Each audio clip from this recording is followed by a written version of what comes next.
Female assistant present officer പരീക്ഷ അടുത്ത ആഴ്ച എഴുതുന്ന നമ്മുടെ കൂട്ടുകാരികൾക്ക് വേണ്ടിയുള്ള സ്പെഷ്യൽ ടോപ്പിക്സുമായി ബന്ധപ്പെട്ട വിവരാവകാശ നിയമത്തിലെ PYQ ക്വസ്റ്റ്യൻസ് ആണ് നമ്മൾ ഇന്നത്തെ ക്ലാസ്സിലൂടെ ഡിസ്കസ് ചെയ്യാൻ പോകുന്നത്. വിവരാവകാശ നിയമം സിലബസ് പ്രകാരം 5 മാർക്കിനാണ് ചോദിക്കുന്നത്. അപ്പോൾ നമുക്ക് PYQ വളരെ ഇമ്പോർട്ടൻ്റ് ആണ്. അപ്പോൾ ഇത് വളരെ ലോങ് ആയിട്ടുള്ളൊരു ക്ലാസ് ആണ്. നിങ്ങൾ അവസാനം വരെ പരീക്ഷ എഴുതുന്ന കൂട്ടുകാരികൾ അവസാനം വരെ കാണാൻ ശ്രമിക്കുക. അതുപോലെ തന്നെ നമ്മുടെ ചാനൽ ഒന്ന് സബ്സ്ക്രൈബ് ചെയ്ത് സപ്പോർട്ട് കൂടെ ചെയ്യുക. അതുപോലെ തന്നെ ഹൈപ്പ് ചെയ്യാനും മറക്കരുത്. നമുക്ക് സപ്പോർട്ട് വളരെ കുറവാണ്. അപ്പോൾ നമുക്ക് ക്ലാസ്സിലോട്ട് കിടക്കാം. അപ്പോൾ ഒന്നാമത്തെ ചോദ്യം, വിവരാവകാശ നിയമം 2005 പ്രകാരം ആവശ്യപ്പെട്ടിട്ടുള്ള വിവരം ഒരു വ്യക്തിയുടെ ജീവനും സ്വാതന്ത്ര്യവും സംബന്ധിച്ചുള്ളതാണെങ്കിൽ അപേക്ഷ ലഭിച്ച് എത്ര സമയത്തിനുള്ളിൽ മറുപടി നൽകണം? അപ്പോൾ എന്താണ് ക്വസ്റ്റ്യൻ? ഇത് അസിസ്റ്റന്റ് പ്രസന്റ് ഓഫീസർ 2025 നടന്ന NCA വിഭാഗത്തിൽ ചോദിച്ചൊരു പരീക്ഷയുടെ ക്വസ്റ്റ്യൻ ആണ്. അപ്പോൾ എന്താണ് ക്വസ്റ്റ്യൻ എന്താണ് ഞാൻ ഒന്നുകൂടെ പറയാം.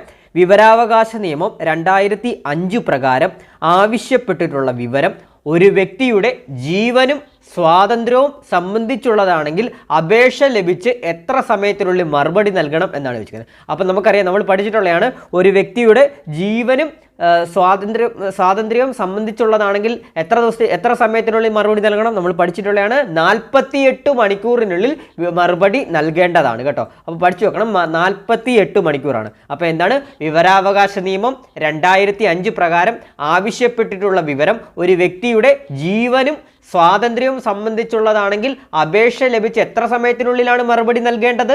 48 മണിക്കൂറിനുള്ളിലാണ് മറുപടി നൽകേണ്ടത്. ക്ലിയർ ആണ്? ഇനി അടുത്ത ചോദ്യത്തിലോട്ട് പോവാം. ആ ഒരു പരീക്ഷയിൽ തന്നെ ചോദിച്ചിട്ടുള്ള ചോദ്യമാണ്, വിവരം ലഭിക്കുവാനുള്ള അവകാശം ഇന്ത്യൻ ഭരണഘടനയുടെ എത്രാമത്തെ അനുച്ഛേദത്തിൽ ഉറപ്പുവരുത്തുന്നു? അപ്പോൾ വിവരം ലഭിക്കുവാനുള്ള അവകാശം ഇന്ത്യൻ ഭരണഘടനയുടെ എത്രാമത്തെ അനുച്ഛേദം ഉറപ്പുവരുത്തുന്നു എന്ന് ചോദിച്ചാൽ അതിൻ്റെ ആൻസർ ഏതാണ്? ഓപ്ഷൻ എ, ആർട്ടിക്കിൾ 19 ആണ് കേട്ടോ. ആർട്ടിക്കിൾ 19 ആണ്. റൈറ്റ് ടു എന്താണ് ഇൻഫർമേഷൻ എന്നുള്ള അത് വരുന്നത് ഈ ആർട്ടിക്കിൾ 19 കേട്ടോ. പഠിച്ചു വെക്കുക. വിവരം ലഭിക്കുവാനുള്ള അവകാശം ഇന്ത്യൻ ഭരണഘടനയുടെ എത്രാമത്തെ അനുച്ഛേദത്തിൽ ഉറപ്പുവരുത്തുന്നു? അനുച്ഛേദം 19. ക്ലിയർ ആണ്? അടുത്ത ക്വസ്റ്റ്യൻ നോക്കാം. വിവരാവകാശ നിയമം 2005 പ്രകാരം ഏതെങ്കിലും വിധത്തിൽ വിവരം നൽകുന്നത് തടസ്സപ്പെടുത്തുകയോ ചെയ്തിട്ടുള്ളപ്പോൾ 250 രൂപ വീതം ഓരോ ദിവസം പിഴ ചുമത്തേണ്ടതും അത്തരത്തിലുള്ള പിഴ സംഖ്യ എത്ര രൂപയിൽ കവിയാൻ പാടില്ലാത്തതും ആകുന്നു എന്നാണ്. അപ്പോൾ അതിൻ്റെ ഓപ്ഷൻസ് എന്നിരിക്കുന്നത് 15,000, 20,000, 25,000, 30,000 ഒക്കെയാണ് വരുന്നത്. അപ്പോൾ ക്വസ്റ്റ്യൻ എന്താ നമുക്ക് ഒന്നുകൂടെ വായിച്ച് ക്ലിയർ ആക്കാം. അത് ക്വസ്റ്റ്യൻ പറയുന്നത് ഇത്രയുള്ളൂടെ, വിവരാവകാശ നിയമം 2005 പ്രകാരം ഏതെങ്കിലും വിധത്തിൽ വിവരം നൽകുന്നത് തടസ്സപ്പെടുത്തുകയോ ചെയ്തിട്ടുള്ളപ്പോൾ 250 വീതം ഓരോ ദിവസം പിഴ ചുമത്തേണ്ടതും അത്തരത്തിലുള്ള പിഴ സംഖ്യ എത്ര രൂപയിൽ കവിയാൻ പാടില്ലാത്തതുമാകുന്നു. ഞാനൊരു വളരെ സിമ്പിളായിട്ട് പറഞ്ഞുതരാം. നമ്മളൊരു വിവരാവകാശത്തിന് വേണ്ടി ഒരു ഓഫീസിലോട്ട് അയക്കുക, ഒരു അപേക്ഷ നൽകുക.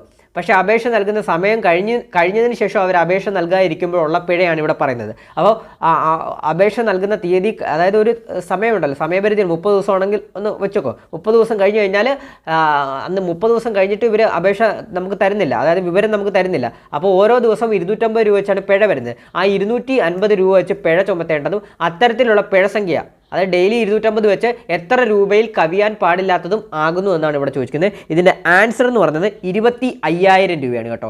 അപ്പോൾ ആൻസർ എത്രയാണ്? 25,000 രൂപയിൽ കവിയാൻ പാടില്ലാത്തതും ആകുന്നു എന്നാണ് പറയുന്നത്, പിഴ സംഖ്യ കേട്ടോ. ക്ലിയർ ആണ്? അടുത്ത ചോദ്യം നോക്കാം.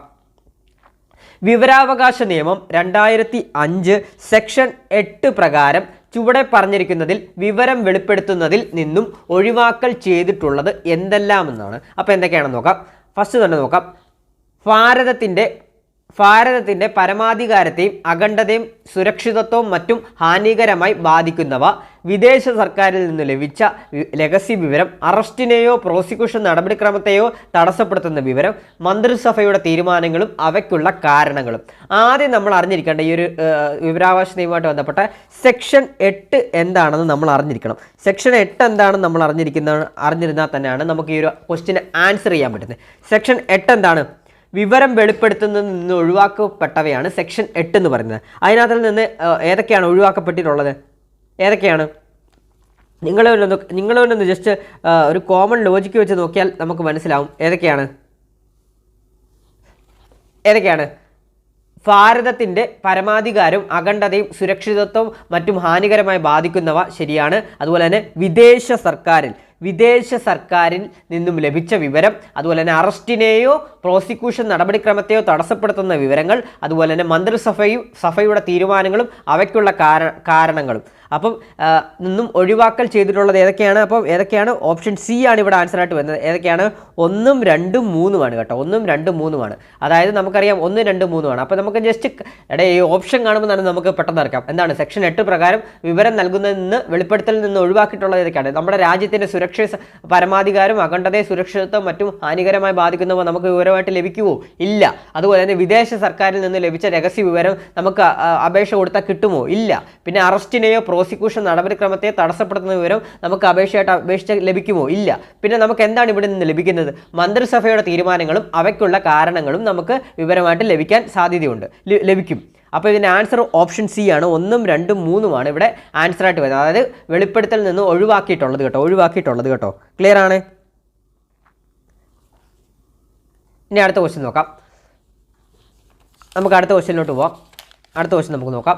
വിവരാവകാശ നിയമപ്രകാരം അപേക്ഷകന് താഴെ പറയുന്നവയിൽ ഏതാണ് പൊതുരേഖയായി നൽകാൻ സാധിക്കുന്നത് ഏത് ആണെന്നാണ് ചോദിച്ചിരിക്കുന്നത്. നമുക്ക് നോക്കാം. മറ്റൊരാളുടെ ചികിത്സാരേഖ, മറ്റൊരാളുടെ ജാതി സർട്ടിഫിക്കറ്റ്, വിദേശ രാജ്യങ്ങളുടെ സർക്കാരിൽ നിന്നുള്ള രഹസ്യാത്മക രേഖ, പാർലമെൻറ്റ് നിയമസഭാ സാമാജികരുടെ അവകാശ ലംഘനമായേക്കാവുന്ന രേഖകൾ. അപ്പോൾ ഇതിനകത്ത് നമ്മളൊരു കോമൺ ലോജിക്ക് വെച്ച് തന്നെ നമ്മളൊന്ന് ക്ലിയർ ആയിട്ട് നോക്കിക്കഴിഞ്ഞാൽ നമുക്ക് ഈ ഒരു ആൻസർ ചെയ്യാൻ സാധിക്കും. അതായത് മറ്റൊരാളുടെ ചികിത്സാരേഖ നമുക്ക് അപേക്ഷ കൊടുത്താൽ കിട്ടുമോ? ഇല്ല. പക്ഷേ എന്താണ് പൊതുരേഖയായി നൽകാൻ സാധിക്കുന്നതിനകത്ത് മറ്റൊരാളുടെ ജാതി സർട്ടിഫിക്കറ്റ് നമുക്ക് അപേക്ഷയായിട്ട് ലഭിക്കും. അപ്പോൾ അവിടെ ആൻസർ എന്ന് പറഞ്ഞാൽ പൊതുരേഖയായിട്ട് ഈ ഒരു ഓപ്ഷൻസിൽ നൽകാൻ സാധിക്കുന്നത് മറ്റൊരാളുടെ ജാതി സർട്ടിഫിക്കറ്റാണ് കേട്ടോ. മറ്റൊരാളുടെ ജാതി സർട്ടിഫിക്കറ്റാണ്. അടുത്ത ചോദ്യം നോക്കാം. BPL വിഭാഗത്തിൽപ്പെട്ട അപേക്ഷകൻ വിവരാവകാശ നിയമപ്രകാരം കൊടുക്കേണ്ട ഫീസ് എത്രയാണെന്നാണ്. നമുക്കറിയാം BPL വിഭാഗത്തിൽപ്പെട്ട അപേക്ഷകന് വിവരാവകാശ നിയമപ്രകാരം ഫീസ് ഇല്ല. അപ്പോൾ ആൻസർ ഏതാണ്? നമ്മളത് ബേസിക് ക്വസ്റ്റ്യൻ ആണ്. അപ്പോൾ ഏതാണ്? ഓപ്ഷൻ സി, ഫീസ് കൊടുക്കേണ്ടതില്ല. അപ്പോൾ അത് പഠിച്ചു വെച്ചോണേ. നമ്മൾ വിവരാവകാശ നിയമപ്രകാരം BPL അതായത് ദാരിദ്ര്യരേഖയ്ക്ക് താഴെ നിൽക്കുന്നവർക്ക് ഫീസ് ഇല്ല. അതായത് BPL ബിലോ പോവർട്ടി ലെവൽ വിഭാഗത്തിൽപ്പെട്ട അപേക്ഷകൻ വിവരാവകാശ നിയമപ്രകാരം ഫീസ് കൊടുക്കേണ്ടതില്ല എന്നാണ് പറയുന്നത്. പക്ഷേ അപ്പം അതായത് ദാരിദ്ര്യരേഖയ്ക്ക് മുകളിലുള്ളവർക്ക് അതായത് APL വിഭാഗത്തിൽപ്പെട്ടവർക്ക് 10 രൂപയാണ് അപേക്ഷ ഫീസായിട്ട് വരുന്നത്. അതുകൂടാതെ തന്നെ അവർ എങ്ങനെയാണ് അപേക്ഷ സ്വീകരിക്കുന്നത്? അതായത് പേപ്പറിലാണ്, A4 ഷീറ്റ് പേപ്പറിലാണ് 3 രൂപ വെച്ചാണെന്നാണ് എൻ്റെ ഒരു അറിവ്. അപ്പോൾ 3 രൂപ വെച്ചായിരിക്കും പെർ പേപ്പറിന് കിട്ടുന്നത്. പിന്നെ CD-ക്കും കാര്യങ്ങൾക്കും ഒക്കെ അതിനനുസരിച്ചുള്ള റേറ്റും ആയിരിക്കും വരുന്നത് കേട്ടോ. പിന്നെ കോർട്ട് ഫീസ്, സ്റ്റാമ്പിൻ്റെ ഫീസൊക്കെ കിട്ടുന്നതാണ്. പിന്നെ അത് ഞാൻ പറഞ്ഞുതരാം. ഒരു മിനിറ്റ് ഒന്ന് വെയിറ്റ് ചെയ്യണേ. അതായത് A4 A3 ഷീറ്റ് പേപ്പറിന് APL വിഭാഗത്തിൽപ്പെട്ടവർക്ക് പേജ് 1-ന് 2 രൂപയും അതുപോലെ തന്നെ ഫ്ലോപ്പി ഡിസ്ക് ഒക്കെയാണ് ഡിസ്ക് 1-ന് 50 രൂപയാണ് വരുന്നത് കേട്ടോ. ക്ലിയർ ആണ്? അതൊന്ന് ജസ്റ്റ് അറിഞ്ഞിരുന്നാൽ മതി, പരീക്ഷയ്ക്ക് ചോദിക്കും. അപ്പോൾ അടുത്ത ചോദ്യം നോക്കാം. വിവരാവകാശ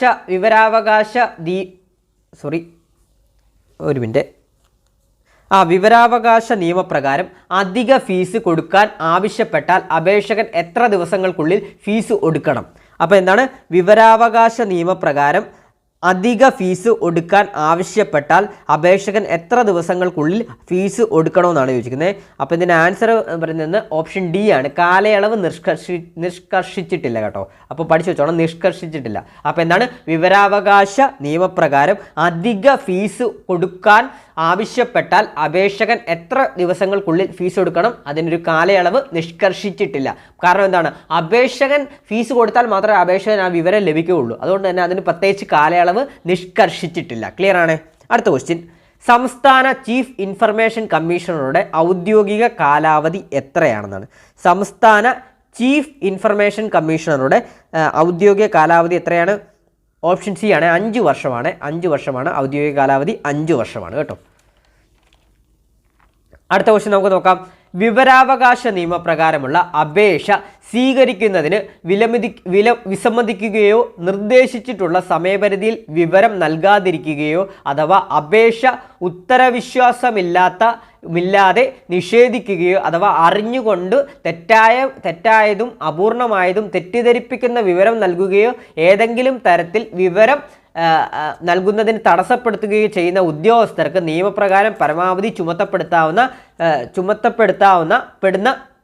ചുമത്തപ്പെടുന്ന പിഴസംഖ്യ എത്രയാണെന്നാണ് പരീക്ഷയ്ക്ക് ചോദിച്ചിട്ടുള്ളത്. നമ്മൾ മുമ്പേ ഒരു ക്വസ്റ്റ്യൻ പറഞ്ഞതാണ് 25,000 രൂപ വരെ പിഴസംഖ്യ അവർക്ക് ഉദ്യോഗസ്ഥർക്ക് പിഴസംഖ്യ ലഭിക്കാവുന്നതാണ്. അതായത് ഡെയിലി 250 വെച്ച് 25,000 വരെ പിഴസംഖ്യ ലഭിക്കുന്നതാണ്. അപ്പോൾ എന്താണ് ഇവിടെ പറഞ്ഞത്? ഈ ഒരു ക്വസ്റ്റ്യൻ ആൻസർ നിങ്ങളങ്ങ് പഠിച്ചു വെച്ചോളൂ. അതായത് നമ്മുടെ ഈ വിവരാവകാശത്തിന് നമ്മൾ അപ്ലൈ ചെയ്യും.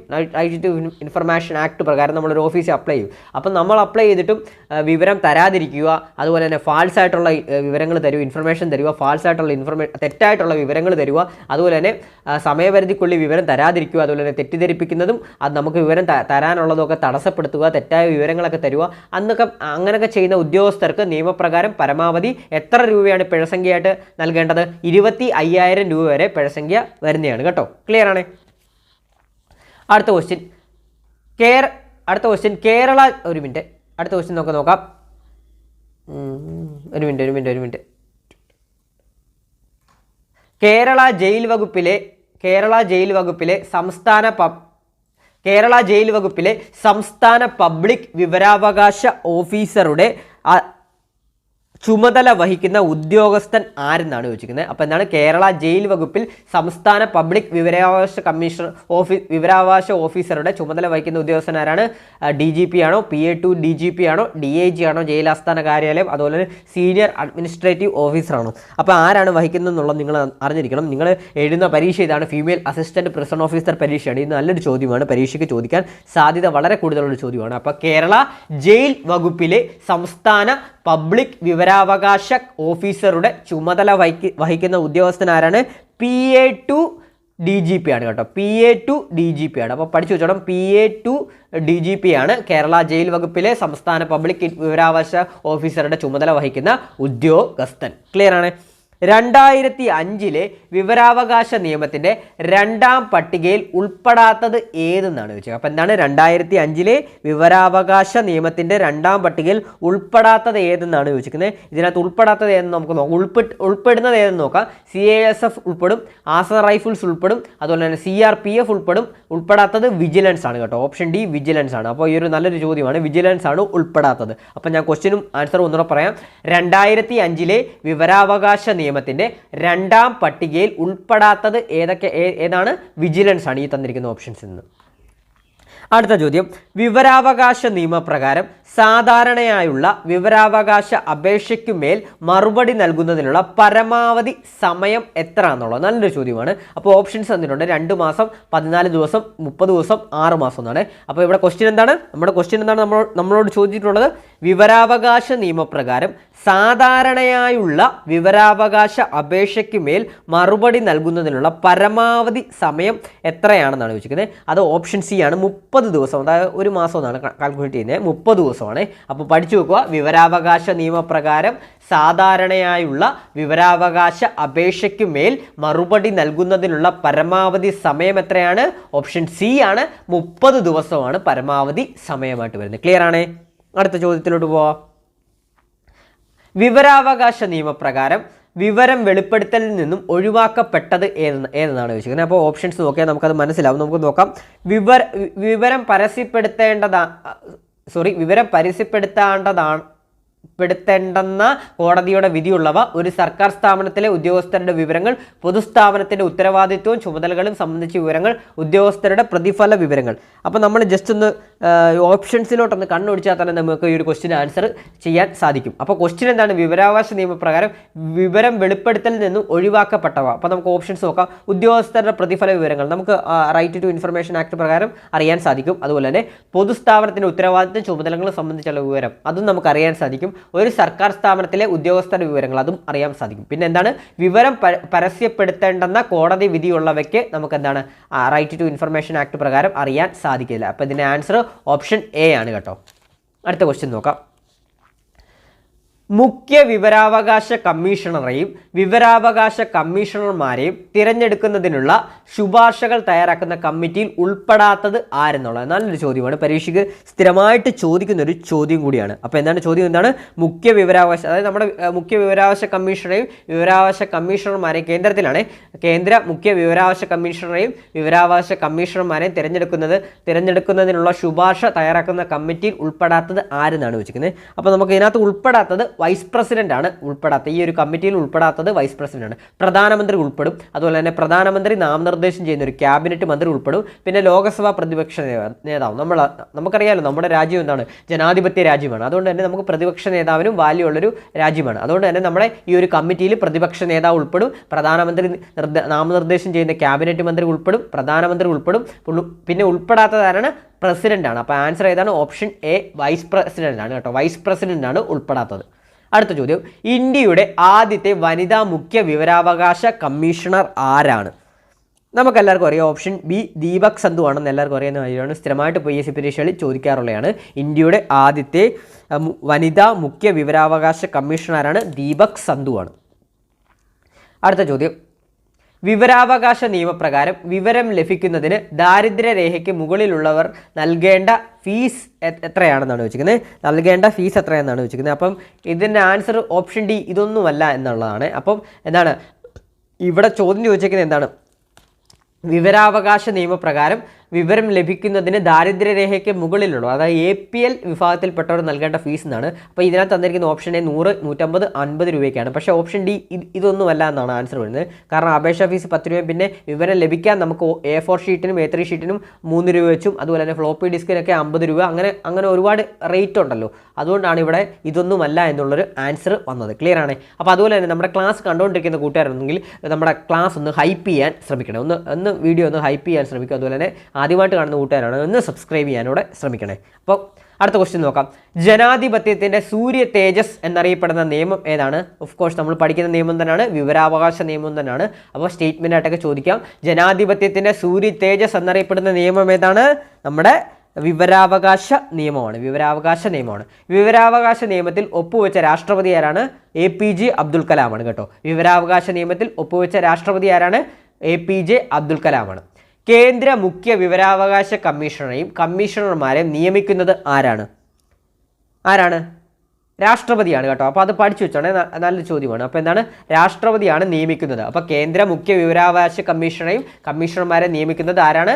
രാഷ്ട്രപതിയാണ്. അപ്പോൾ സംസ്ഥാനത്തിലാണെങ്കിലോ സംസ്ഥാന മുഖ്യ വിവരാവകാശ കമ്മീഷണറെയും കമ്മീഷണർമാരെ നിയമിക്കുന്ന ആരാണ്? സംസ്ഥാനത്തിൽ ഗവർണറും കേന്ദ്രത്തിൽ രാഷ്ട്രപതിയുമാണ്. ക്ലിയർ ആണ്.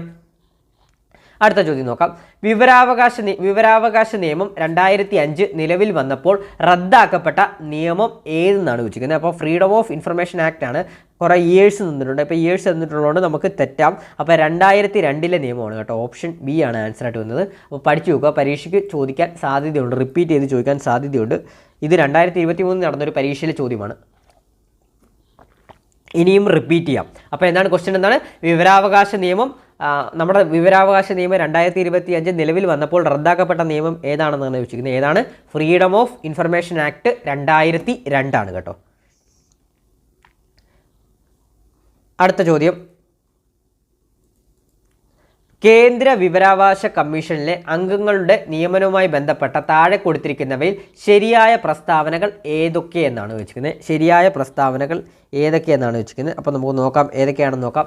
അംഗങ്ങളെ നിയമിക്കുന്നത് രാഷ്ട്രപതിയാണ്. അത് ശരിയായിട്ടുള്ള പ്രസ്താവനയാണ്. നമ്മൾ പഠിച്ചാണ് അംഗങ്ങളെ നിയമിക്കുന്നത് രാഷ്ട്രപതിയാണ്. 5 പേരടങ്ങുന്ന ഒരു കമ്മിറ്റിയാണ് അംഗങ്ങളുടെ പേരുകൾ രാഷ്ട്രപതിക്ക് ശുപാർശ ചെയ്യുന്നത്. അത് തെറ്റായിട്ടുള്ള സ്റ്റേറ്റ്മെൻ്റ് ആണ് കേട്ടോ.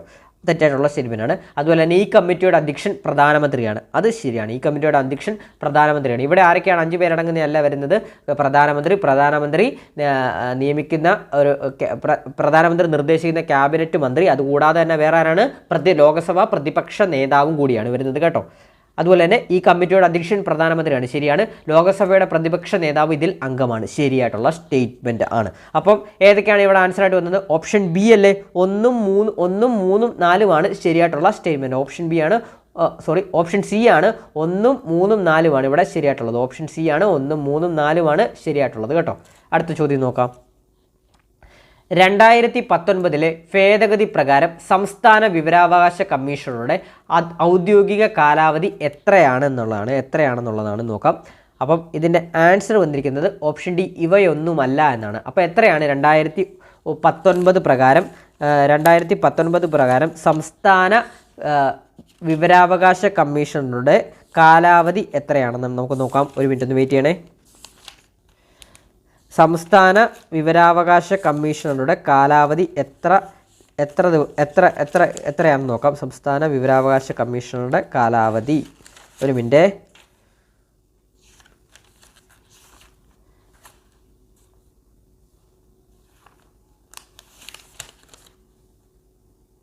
സംസ്ഥാന വിവരാവകാശ കമ്മീഷനുടെ കാലാവധി എന്ന് പറയുന്നത് 2019 വിവരാവകാശ നിയമ ഭേദഗതി പ്രകാരം നിലവിൽ കേന്ദ്ര സർക്കാരാണ് കാലാവധി തീരുമാനിക്കുന്നത് കേട്ടോ. അപ്പോൾ അതൊന്നും പഠിച്ചു നോക്കണം. 2019 വിവരാവകാശ നിയമ ഭേദഗതി പ്രകാരം നിലവിൽ കേന്ദ്ര സർക്കാരാണ് കാലാവധി തീരുമാനിക്കുന്നത്. നിലവിൽ കേന്ദ്ര സർക്കാർ നിശ്ചയിച്ചിരിക്കുന്ന കാലാവധി 3 വർഷമാണ് കേട്ടോ. കേന്ദ്ര സർക്കാർ നിശ്ചയിച്ചിരിക്കുന്ന കാലാവധി 3 വർഷമാണ്.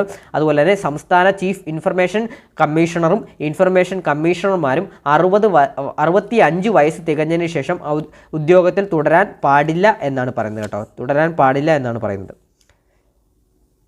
അതുപോലെ തന്നെ സംസ്ഥാന ഇൻഫർമേഷൻ കമ്മീഷണർ സംസ്ഥാന ചീഫ് ഇൻഫർമേഷൻ കമ്മീഷണറായി നിയമിക്കപ്പെട്ടാൽ അദ്ദേഹത്തിന് ഉദ്യോഗ കാലാവധി സംസ്ഥാന ഇൻഫർമേഷൻ കമ്മീഷണറായും സംസ്ഥാന ചീഫ് ഇൻഫർമേഷൻ കമ്മീഷണറായും ആകെ 5 വർഷത്തിൽ കൂടാൻ പാടില്ല എന്നാണ്. അപ്പോൾ ഇവിടെ എന്ന് പറഞ്ഞാൽ ഈ ഒരു ക്വസ്റ്റിൻ്റെ ശരിയായിട്ടുള്ള ആൻസർ എന്ന് പറഞ്ഞാൽ 2019 ഭേദഗതി പ്രകാരം നിയമ ഭേദഗതി പ്രകാരം നിലവിൽ കേന്ദ്ര സർക്കാരാണ് സംസ്ഥാന വിവരാവകാശ കമ്മീഷണറുടെയും കാലാവധി നിശ്ചയിക്കുന്നത്. അപ്പോൾ നിലവിൽ കേന്ദ്രത്തിൽ 3 വർഷമാണ് കേട്ടോ. നിലവിൽ കേന്ദ്ര സർക്കാർ നിശ്ചയിച്ചിരിക്കുന്നത് 3 വർഷമാണ് കാലാവധി. അതുപോലെ തന്നെ സംസ്ഥാന ചീഫ് ഇൻഫർമേഷൻ കമ്മീഷണറും ഇൻഫർമേഷൻ കമ്മീഷണർമാരും 65 വയസ്സ് തികഞ്ഞതിന് ശേഷം ഉദ്യോഗത്തിൽ തുടരാൻ പാടില്ല എന്നാണ് 2019 ഭേദഗതി പ്രകാരം പറയുന്നത്. ക്ലിയർ ആണ്. അടുത്ത ക്വസ്റ്റ്യൻ, കേരള സംസ്ഥാനത്തെ നിലവിലെ മുഖ്യ വിവരാവകാശ കമ്മീഷണറാണ് വി ഹരിനായരാണ് കേട്ടോ. പഠിച്ചു വെക്കുക, പരീക്ഷയ്ക്ക് ചോദിക്കും.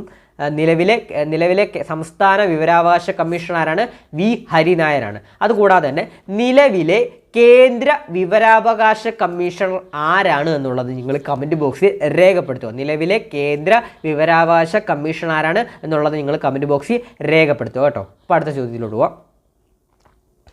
അടുത്ത ചോദ്യം, വിവരാവകാശ നിയമത്തിന് കീഴിൽ പൊതു അധികാരം എന്നതിൽ ഏതൊക്കെ ഉൾപ്പെടുന്നു? അപ്പോൾ വിവരാവകാശ നിയമത്തിന്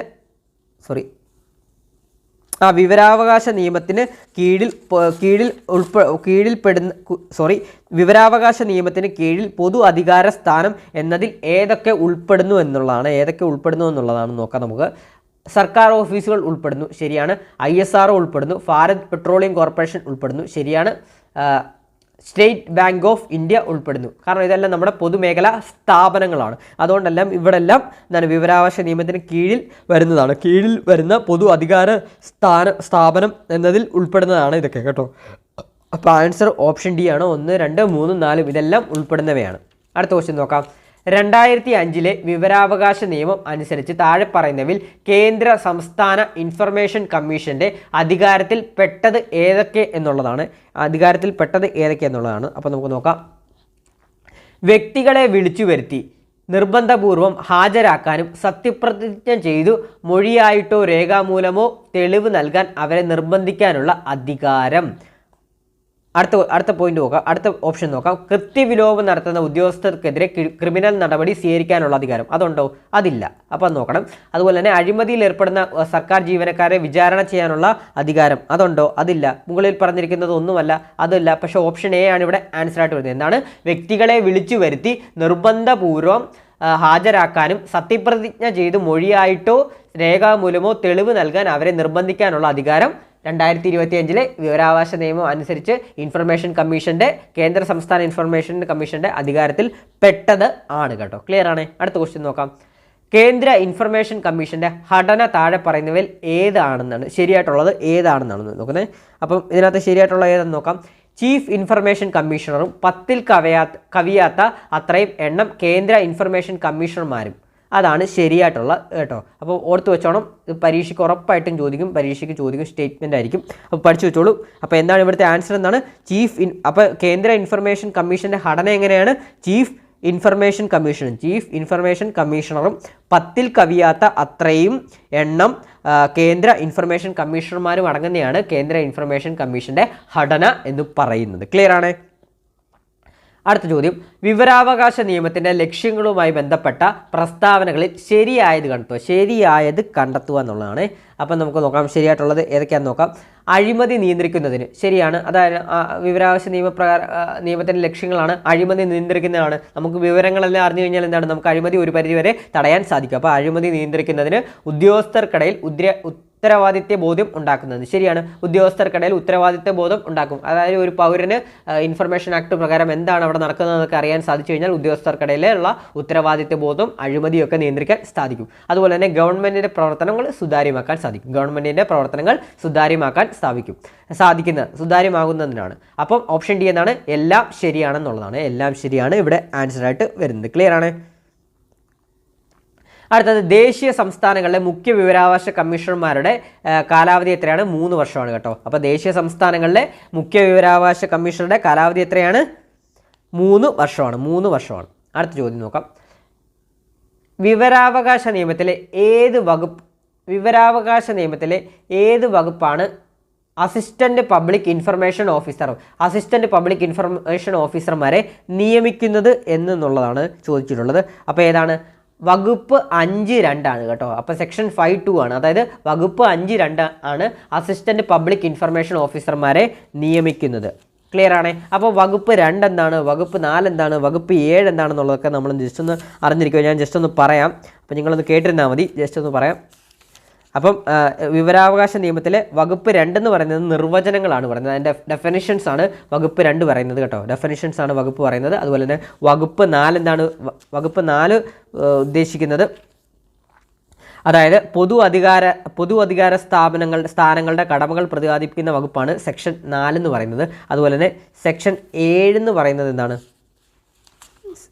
സെക്ഷൻ 7 എന്ന് പറയുന്നത് വകുപ്പ് 7 എന്ന് പറഞ്ഞാൽ അപേക്ഷയുടെ തീർപ്പാക്കലുമായിട്ട് ബന്ധപ്പെട്ടാണ് സെക്ഷൻ 7 എന്ന് പറഞ്ഞത്. വകുപ്പ് 5(2) ആണ് അസിസ്റ്റന്റ് ഇൻഫർമേഷൻ ഓഫീസറുടെ നിയമനവുമായിട്ട് ബന്ധപ്പെട്ടാണ്. സെക്ഷൻ 5 എന്താണെന്ന് ചോദിച്ചു കഴിഞ്ഞാൽ പറയണം പബ്ലിക് ഇൻഫർമേഷൻ ഓഫീസർമാരുടെ നിയമനം. അപ്പോൾ സെക്ഷൻ 5 പബ്ലിക് ഇൻഫർമേഷൻ ഓഫീസർമാരുടെ നിയമനവും, അതുപോലെ തന്നെ സെക്ഷൻ 5(2) ആണ് അസിസ്റ്റന്റ് പബ്ലിക് ഇൻഫർമേഷൻ ഓഫീസർമാരുടെ നിയമനമായിട്ട് വരുന്നത്. രണ്ടും തമ്മിൽ തിരിഞ്ഞു പോരുത് കേട്ടോ. അപ്പോൾ വകുപ്പ് 5 ആണ് പബ്ലിക് ഇൻഫർമേഷൻ ഓഫീസർമാരുടെ നിയമനവും, അതുപോലെ തന്നെ വകുപ്പ് 5(2) ആണ് അസിസ്റ്റന്റ് പബ്ലിക് ഇൻഫർമേഷൻ ഓഫീസർമാരുടെ നിയമനം ആയിട്ട് വരുന്നത്. അടുത്ത ചോദ്യം നോക്കാം. വിവരാവകാശ നിയമം 2005 പ്രകാരം ഏത് സാഹചര്യത്തിലാണ് വിവരങ്ങൾ നൽകാനുള്ള സമയപരിധി 48 മണിക്കൂറായി കുറയ്ക്കാൻ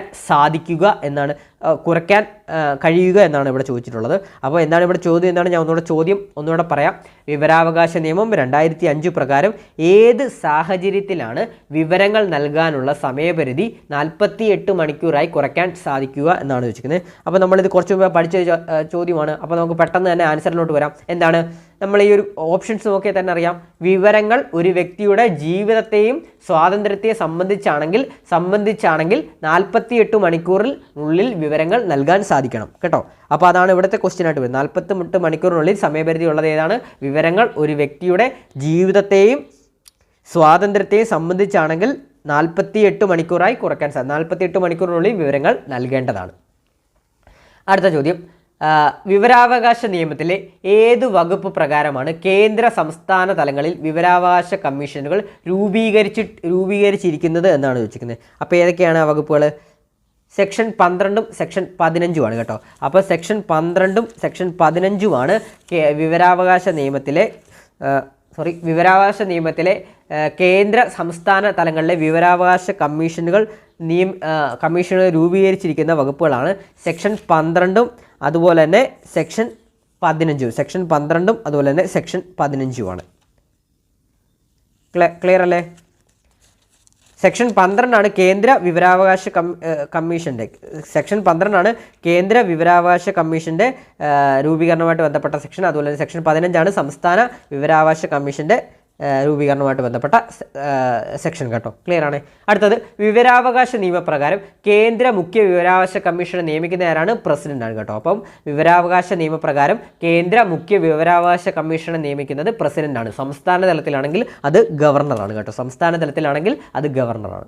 അടുത്ത ചോദ്യം, താഴെ പറയുന്നവയിൽ വിവരാവകാശ നിയമപ്രകാരം ലഭിക്കാവുന്ന വിവരം ഏതാണെന്നാണ് ചോദിച്ചിരിക്കുന്നത്. ഏതാണെന്ന് നമുക്ക് നോക്കാം. മന്ത്രിസഭയുടെ തീരുമാനങ്ങൾ ലഭിക്കാമോ? മന്ത്രിസഭയുടെ തീരുമാനങ്ങൾ, അതെ, യെസ്, മന്ത്രിസഭയുടെ തീരുമാനങ്ങൾ പൊതുജനങ്ങൾക്ക് അറിയേണ്ടതാണ്. അതുകൊണ്ട് തന്നെ മന്ത്രിസഭയുടെ തീരുമാനങ്ങൾ, അതുപോലെ തന്നെ കോപ്പിറൈറ്റ് മുഖേന സംരക്ഷിക്കപ്പെട്ടവ പറ്റുമോ? ഇല്ല.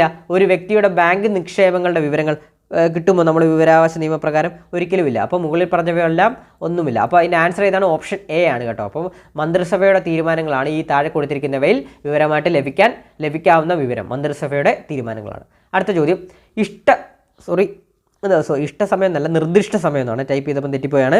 നിർദ്ദിഷ്ട സമയപരിധിക്കുള്ളിൽ ഒരു അപേക്ഷ സ്വീകരിക്കാൻ വിസമ്മതിച്ചതിന് അല്ലെങ്കിൽ വിവരങ്ങൾ നൽകാത്തതിന് ഒരു പബ്ലിക് ഇൻഫർമേഷൻ ഓഫീസർക്ക് ഇൻഫർമേഷൻ കമ്മീഷൻ ചുമത്താവുന്ന പരമാവധി ശിക്ഷ എന്താണ്? നമ്മൾ ആദ്യമേ പഠിച്ചതാണ്. എന്താണ്? 25,000 രൂപയാണ് കേട്ടോ. 25,000 രൂപയാണ് പിഴ ശിക്ഷയായിട്ട് വരുന്നത്. ഒരു പരാതിയുടെ അന്വേഷണ സമയത്ത് വിവരാവകാശ കമ്മീഷന് എന്ത് അധികാരമാണ് ഉള്ളതെന്നാണ് വെച്ചിരിക്കുന്നത്. അപ്പം എന്ത് അധികാരമാണ് ഉള്ളതെന്നാണ് വെച്ചിരിക്കുന്നത്. അപ്പം നമുക്ക് നോക്കാം. വ്യക്തികളെ വിളിച്ചു വരുത്തി ഹാജരാക്കാൻ നിർബന്ധിക്കുകയും സത്യപ്രതിജ്ഞയിൽ വാക്കാലുള്ളതോ അതുപോലെ തന്നെ രേഖാമൂലമോ ആയ തെളിവുകൾ നൽകാൻ അവരെ നിർബന്ധിക്കുകയോ ചെയ്യുക. ശരിയായിട്ടുള്ള സ്റ്റേറ്റ്മെൻറ്റാണ്. അത് അധികാരത്തിൽ വരുന്നതാണ് ഓപ്ഷൻ എ. അതുപോലെ തന്നെ എന്താണ്? ബി രേഖകളുടെ കണ്ടെത്തലും പരിശോധനയും ആവശ്യമാണ്. ശരിയാണ്. ഏതെങ്കിലും കോടതിയിൽ നിന്നും ഓഫീസിൽ നിന്നും ഏതെങ്കിലും പൊതുരേഖയോ അതിൻ്റെ പകർപ്പുകളോ ആവശ്യപ്പെടുക, അതും ശരിയാണ്. അപ്പോൾ ആൻസർ ഏതാണ്? ഓപ്ഷൻ ഡി ആണ്. മുകളിൽ പറഞ്ഞവയെല്ലാം എന്താണ്? വിവരാവകാശ കമ്മീഷൻ്റെ അധികാര പരിധിയിൽ വരുന്നതാണ്. ക്ലിയർ ആണ്. അടുത്ത ചോദ്യം, 2005 വിവരാവകാശ നിയമത്തിൻ്റെ 2ാം വകുപ്പിൽ ഇനി പറയുന്നവയ്ക്കുള്ള അവകാശം ഉൾപ്പെടുന്നു എന്നാണ്. അപ്പോൾ എന്താണ് ചോദ്യം? എന്നാണ് 2005 വിവരാവകാശ നിയമത്തിൻ്റെ 2ാം വകുപ്പിൽ ഇനി പറയുന്നവയ്ക്കുള്ള അവകാശം ഉൾപ്പെടുന്നു എന്നുള്ളവയാണ് കേട്ടോ. ഉൾപ്പെടുന്നു എന്നുള്ളത്. അപ്പോൾ സെക്ഷൻ 2 എന്താണ്? അതായത് വകുപ്പ് 2 എന്താണ്? വിവരാവകാശ നിയമപ്രകാരം നിർവചനങ്ങൾ എന്നാണ്. വകുപ്പ് 2 നിർവചനങ്ങളാണ് വരുന്നത്. അപ്പോൾ നിർവചനങ്ങൾ പ്രകാരം ഇനി പറയുന്നവയിൽ എന്തിനൊക്കെയാണ് അവകാശങ്ങൾ വരുന്നതെന്നുള്ളതാണ് ചോദിച്ചിരിക്കുന്നത്. അപ്പോൾ നമുക്ക് നോക്കാം. ജോലി രേഖകൾ എന്നിവയുടെ പരിശോധന ശരിയാണ്. ജോലി രേഖകൾ എന്നുള്ളവയുടെ പരിശോധന. അതുകൂടാതെ തന്നെ രേഖകളുടെ ചാർജുകൾ, എക്സ്ട്രാക്റ്റുകൾ അല്ലെങ്കിൽ സാക്ഷ്യപ്പെടുത്തിയ പകർപ്പുകൾ എടുക്കൽ, അതും വരുന്നതാണ്. മെറ്റീരിയലിൻ്റെ സാക്ഷ്യപ്പെടുത്തിയ സാമ്പിൾ എടുക്കൽ. അപ്പോൾ ഇതിൻ്റെ ആൻസർ ഏതാണ്? ഓപ്ഷൻ ഡി ആണ്. മുകളിൽ പറഞ്ഞവയെല്ലാം എന്താണ്? 2ാം വകുപ്പിൽ വരുന്നവയാണ്. 2ാം വകുപ്പിൽ വരുന്ന അവകാശങ്ങളാണ്, അഥവാ നിർവചനങ്ങളിൽ വരുന്ന അവകാശങ്ങളാണ് കേട്ടോ. ക്ലിയർ ആണ്. അടുത്ത ചോദ്യം, വിവരാവകാശ നിയമം 2005 എന്നാണ്. 2005 പ്രകാരം സംസ്ഥാന ചീഫ് ഇൻഫർമേഷൻ കമ്മീഷണറെ നിയമിക്കുന്നത് ആരാണ്? സംസ്ഥാനത്തിലെ ഗവർണറാണ്. നമ്മൾ കുറച്ച് മുമ്പ് പഠിച്ചാണല്ലോ. എന്താണ്? കേന്ദ്രത്തിലാണെങ്കിൽ പ്രസിഡന്റും അതായത് രാഷ്ട്രപതിയും, അതുപോലെ തന്നെ സംസ്ഥാനത്തിലെ ആണെങ്കിൽ ആരാണ് നിയമിക്കുന്നത്? സംസ്ഥാനത്തിലെ ഗവർണറുമാണ്. ക്ലിയർ ആണ്. അടുത്ത ചോദ്യം, താഴെ പറയുന്നവയിൽ വിവരാവകാശ നിയമത്തിന് സംബന്ധിച്ച് ശരിയായ പ്രസ്താവനകൾ ഏതെല്ലാം? താഴെ പറയുന്നവയിൽ വിവരാവകാശ നിയമത്തിന് സംബന്ധിച്ച് ശരിയായ പ്രസ്താവനകൾ ഏതൊക്കെ എന്നാണ് ചോദിച്ചിരിക്കുന്നത്. അപ്പോൾ നമുക്ക് നോക്കാം. എല്ലാവിധ വിവരങ്ങളും നിയമപ്രകാരം പ്രാപ്തമാക്കേണ്ടതാണ്. അത് ശരിയായിട്ടുള്ള പ്രസ്താവനയാണോ തെറ്റായിട്ടുള്ള പ്രസ്താവനയാണോ? എല്ലാ വിവരങ്ങളും നിയമപ്രകാരം പ്രാപ്തമാക്കാൻ കഴിയുന്നതല്ല. അതുപോലെ തന്നെ കമ്പ്യൂട്ടർ ശേഖരിച്ചിരിക്കുന്ന വിവരങ്ങൾ അപേക്ഷകന് നൽകേണ്ടതില്ല. അത് തെറ്റായിട്ടുള്ള സ്റ്റേറ്റ്മെൻറ്റാണ്. അതുപോലെ തന്നെ പ്രമാണങ്ങളുടെ പകർപ്പുകൾ അപേക്ഷകന് അർഹതയുണ്ട്. ശരിയാണ്. പ്രമാണങ്ങളുടെ പകർപ്പുകൾക്ക് അപേക്ഷകന് അർഹതയുണ്ട്. അഭിപ്രായ സ്വാതന്ത്ര്യത്തിൻ്റെ ഭാഗമായ വിവരാവകാശത്തെ കണക്കാക്കാം. അതും ശരിയായിട്ടുള്ള സ്റ്റേറ്റ്മെൻറ്റാണ്. അഭിപ്രായ സ്വാതന്ത്ര്യത്തിൻ്റെ ഭാഗമായി വിവരാവകാശത്തെ കണക്കാക്കാം. ക്ലിയർ ആണ്. അപ്പോൾ ഇതിൻ്റെ ആൻസർ ഏതാണ്? ഓപ്ഷൻ ബി ആണ്. പ്രസ്താവനകൾ സിയും ഡിയുമാണ് ഇവിടെ ശരിയായിട്ടുള്ളത്. ആൻസർ ഏതാണ്? ഓപ്ഷൻ ബി ആണ്. പ്രസ്താവനകൾ സിയും ഡിയുമാണ് ശരിയായിട്ടുള്ളത്. അടുത്ത ചോദ്യം നോക്കാം. 39 നോക്കാം. 2 പ്രസ്താവനകളാണ് തന്നിരിക്കുന്നത്. അതായത് പ്രസ്താവന എയും കാരണവുമാണ് തന്നിരിക്കുന്നത്. അപ്പം നോക്കാം എന്താണെന്ന് നോക്കാം. പ്രസ്താവന എ എന്ന് പറയുന്നത് നിയമസഭാ സ്പീക്കറുടെ കൈവശമുള്ള ഒരു വിവരവും വിവരാവകാശ നിയമപ്രകാരം ലഭ്യമാക്കേണ്ടതില്ല എന്നാണ് പറയുന്നത്. അതിൻ്റെ കാരണം 6 തന്നിട്ടുണ്ട്. എന്താണെന്ന് നോക്കാം. പാർലമെൻറ്റിൻ്റെയോ സംസ്ഥാന നിയമസഭയുടെയോ പ്രത്യേക അവകാശങ്ങളുടെ ലംഘനത്തിന് കാരണമായേക്കാവുന്ന വിവരങ്ങൾ പൗരന് വെളിപ്പെടുത്തി കൊടുക്കുന്നതിൽ നിന്ന് ഒഴിവാക്കപ്പെട്ടിരിക്കുന്നു. അപ്പോൾ എന്താണെന്ന് നമുക്ക് നോക്കാം. ഇവിടെ എന്താണ് ശരി, ഏതാണ് തെറ്റെന്നുള്ളത് നോക്കാം. അപ്പോൾ നമുക്ക് ആദ്യ പ്രസ്താവന എ നോക്കാം. നിയമസഭാ സ്പീക്കറുടെ കൈവശമുള്ള ഒരു വിവരവും വിവരാവകാശ നിയമപ്രകാരം ലഭ്യമാക്കേണ്ടതില്ല എന്നുള്ളത് തെറ്റായിട്ടുള്ളൊരു പ്രസ്താവനയാണ് കേട്ടോ. പ്രസ്താവനയാണ്. കാരണം നോക്കാം. പാർലമെൻറ്റിൻ്റെയോ സംസ്ഥാന നിയമസഭയുടെയോ പ്രത്യേക അവകാശങ്ങളുടെ ലംഘനത്തിന് കാരണമായേക്കാവുന്ന വിവരങ്ങൾ പൗരന് വെളിപ്പെടുത്തി കൊടുക്കുന്നതിൽ നിന്ന് ഒഴിവാക്കപ്പെട്ടിരിക്കുന്നു. അപ്പോൾ കാരണം ശരിയാണ്. അപ്പോൾ ഇവിടെ എന്താണ്? അപ്പോൾ നോക്കാം, ഓപ്ഷൻ ഏതാണ്? ഓപ്ഷൻ ഡി ആണ് ഇവിടെ ആൻസർ ആയിട്ട് വന്നത്. അതായത് എ തെറ്റാണ്, പക്ഷേ 6 ശരിയാണ്. അതായത് പ്രസ്താവന എ തെറ്റാണ്, അതുപോലെ തന്നെ അതിൻ്റെ കാരണം 6 ശരിയാണ്. ക്ലിയർ ആണ്? അടുത്ത ക്വസ്റ്റ്യൻ നോക്കാം. അറിയാനുള്ള അവകാശ നിയമം, അതായത് 2005 അതായത് ഇൻഫർമേഷൻ ആക്ട് വിവരാവകാശ നിയമം 2005 ഉദ്ദേശ ലക്ഷ്യത്തെ സംബന്ധിച്ച് ശരിയായ പ്രസ്താവനകൾ ഏതെല്ലാമാണ്? ഉദ്ദേശ ലക്ഷ്യത്തെ സംബന്ധിച്ച് ശരിയായ പ്രസ്താവനകൾ ഏതൊക്കെയാണെന്ന് നോക്കാം. പൊതു അധികാരികളുടെ അധീനതയിലുള്ള വിവരങ്ങൾ പൗരന്മാർക്ക് നിർവാദം ലഭ്യമാകുക, അത് ശരിയായിട്ടുള്ള സ്റ്റേറ്റ്മെൻ്റ് ആണ്. വിവരാവകാശ നിയമപ്രകാരം എന്താണ്? പൊതു അധികാരികളുടെ അധീനതയിലുള്ള വിവരങ്ങൾ പൗരന്മാർക്ക് നിർവാദം ലഭ്യമാക്കുക, അത് ശരിയായിട്ടുള്ള സ്റ്റേറ്റ്മെൻ്റ് ആണ്. അടുത്ത നോക്കാം. സർക്കാർ ഉദ്യോഗസ്ഥരുടെ പ്രവർത്തനങ്ങൾ വർദ്ധിപ്പിക്കുക, സുതാര്യതയും ഉത്തരവാദിത്വം ഉണ്ടാക്കുക. അപ്പോൾ ശരിയാണ്. നമുക്ക് എന്താണ്? സർക്കാർ ഉദ്യോഗസ്ഥരുടെ ജോലികളുടെ സുതാര്യത വർദ്ധിപ്പിക്കുക, അതുപോലെ തന്നെ ഉത്തരവാദിത്വം, അഴിമതിയൊക്കെ കുറയ്ക്കാൻ വേണ്ടി എന്താണ് ഈ ഒരു നിയമപ്രകാരം സാധിക്കുന്നതാണ്. അത് രണ്ടാമത്തെ സ്റ്റേറ്റ്മെൻറ്റ് ശരിയാണ്. 3 നോക്കാം. പൊതു അധികാരികളുടെ അധീനതയിലുള്ള എല്ലാ വിവരങ്ങൾ നിശ്ചിത സമയപരിധിക്കുള്ളിൽ ഡിജിറ്റൽ രൂപത്തിലാക്കുക എന്ന് എവിടെയും പറഞ്ഞിട്ടില്ല, അത് തെറ്റായിട്ടുള്ള സ്റ്റേറ്റ്മെൻ്റ് ആണ്. വിവരാവകാശ നിയമപ്രകാരം പൊതു അധികാരികളുടെ അധീനതയിലുള്ള എല്ലാ വിവരങ്ങൾ നിശ്ചിത സമയപരിധിക്കുള്ളിൽ ഡിജിറ്റൽ രൂപത്തിലാക്കുക എന്ന് നിയമത്തിൽ പറഞ്ഞിട്ടില്ല കേട്ടോ. അതാണ് നോട്ട് ചെയ്തോണേ. ഡിജിറ്റൽ രൂപത്തിലാക്കുക എന്ന് നിയമത്തിൽ പറഞ്ഞിട്ടില്ല. അപ്പോൾ അടുത്ത സ്റ്റേറ്റ്മെൻറ്റ് നോക്കാം. കേന്ദ്ര ഇൻഫർമേഷൻ കമ്മീഷൻ, സംസ്ഥാന ഇൻഫർമേഷൻ കമ്മീഷൻ എന്നിവയുടെ രൂപവൽക്കരണം പറഞ്ഞിട്ടുണ്ട്, അതും ശരിയായിട്ടുള്ള സ്റ്റേറ്റ്മെൻ്റ് ആണ്. അപ്പോൾ ഇതിന് ആൻസർ ഏതാണ്? ഓപ്ഷൻ ബി ആണ് ഇവിടെ ആൻസർ ആയിട്ട്. അതായത് 1, 2, 4 സ്റ്റേറ്റ്മെൻറ്റ് ശരിയായിട്ട് വരുന്നത് കേട്ടോ. 1, 2, 4 ശരിയായിട്ടുള്ള സ്റ്റേറ്റ്മെൻറ്റ് വരുന്നത്. അപ്പം ഇത്രയുമാണ് നമ്മുടെ ഇന്നത്തെ ക്ലാസ് വരുന്നത്. അപ്പം 5 മാർക്കാണ് വിവരാവകാശ നിയമപ്രകാരമുള്ള ക്ലാസ്. നിങ്ങളൊരു റിവിഷൻ രീതിയിലാണ് ഈ ഒരു ക്ലാസ് നിങ്ങൾ കേട്ടിരുന്നതെന്ന് എനിക്ക് തോന്നുന്നു. അപ്പോൾ ക്ലാസ്സിനെ പറ്റിയുള്ള അഭിപ്രായങ്ങളൊന്ന് കമൻറ്റ് ബോക്സിൽ രേഖപ്പെടുത്തണം. അതുപോലെ തന്നെ ഇനി ഇതുപോലൊരു ക്ലാസ് നമ്മൾ മനുഷ്യാവകാശ സംരക്ഷണവുമായിട്ട് മനുഷ്യാവകാശ സംരക്ഷണ നിയമവുമായിട്ട് ബന്ധപ്പെട്ടൊരു ക്ലാസ് നമ്മൾ PVQ ചെയ്യുന്നുണ്ട്. അപ്പം ക്ലാസ് ഇഷ്ടപ്പെട്ടിട്ടുണ്ടെങ്കിൽ മാക്സിമം ഒന്ന് ലൈക്ക് ചെയ്യണം. അപ്പോൾ അതുപോലെ തന്നെ സ്പെഷ്യൽ ടോപ്പിക്സുമായി ബന്ധപ്പെട്ട സൈക്കോളജി ക്ലാസ് എല്ലാം നമ്മുടെ ചാനലിൽ അപ്ലോഡ് ചെയ്തിട്ടുണ്ട്. വരും ദിവസങ്ങളിൽ അതിൻ്റെയും മോഡൽ ക്വസ്റ്റ്യൻസും PVQ ക്വസ്റ്റ്യൻസുമായിട്ടൊക്കെ നമ്മൾ വരുന്നതാണ്. 24-നാണ് എക്സാം. 24-ൻ്റെ എക്സാമിന് വേണ്ടി സ്പെഷ്യൽ ടോപ്പിക്സ് ഭാഗത്തുള്ള എല്ലാ ക്ലാസ്സുകളും നമ്മൾ കംപ്ലീറ്റ് ചെയ്യുകയാണ്. മോക്ക് ടെസ്റ്റുകളും PVQ ക്വസ്റ്റ്യൻസുമായിട്ടൊക്കെ നമ്മൾ വരുന്നതാണ്. അപ്പോൾ നമ്മുടെ ചാനൽ മാക്സിമം ഒന്ന് സബ്സ്ക്രൈബ് ചെയ്ത് സപ്പോർട്ട് ചെയ്താൽ മാത്രമേ നമുക്ക് വീഡിയോ നിങ്ങൾക്ക് മുമ്പിൽ എത്രയും പെട്ടെന്ന് അവതരിപ്പിക്കാൻ സാധിക്കുകയുള്ളൂ. അപ്പം മാക്സിമം നിങ്ങളൊന്ന് സബ്സ്ക്രൈബ് ചെയ്യുക. ആദ്യമായിട്ട് കാണുന്ന കൂട്ടുകാരുണ്ടെങ്കിൽ ഹൈപ്പ് ചെയ്യാൻ മറക്കരുത്. മാക്സിമം നിങ്ങൾ ഹൈപ്പ് ചെയ്ത് കഴിഞ്ഞാൽ ബാക്കിയുള്ള കൂട്ടുകാർക്കൂടെ റെക്കമെൻഡേഷൻ ചെയ്യും. നിങ്ങൾ ചെയ്യുന്നൊരു വലിയൊരു സപ്പോർട്ട് കൂടിയാണ്. അതുപോലെ തന്നെ വീഡിയോ ക്ലാസ് ഇഷ്ടപ്പെട്ടാൽ ലൈക്ക് ചെയ്യുക, അഭിപ്രായങ്ങൾ കമൻറ്റ് ചെയ്യുക. ആദ്യമായിട്ട് കാണുന്ന കൂട്ടുകാരുണ്ടെങ്കിൽ സബ്സ്ക്രൈബ് ചെയ്യുക. അതുപോലെ തന്നെ ബാക്കിയുള്ള കൂട്ടുകാർക്ക് ഷെയർ ചെയ്ത് കൊടുക്കുക. അതുപോലെ തന്നെ ഹൈപ്പ് ചെയ്യാനും മറക്കരുത്. അപ്പോൾ പുതിയൊരു ക്ലാസ്സുമായിട്ട് ഉടനെ തന്നെ എത്തുന്നതാണ്. ക്ലാസ് ഇഷ്ടപ്പെട്ടിട്ടുണ്ടെങ്കിൽ അഭിപ്രായങ്ങൾ രേഖപ്പെടുത്തുക. Thank you all.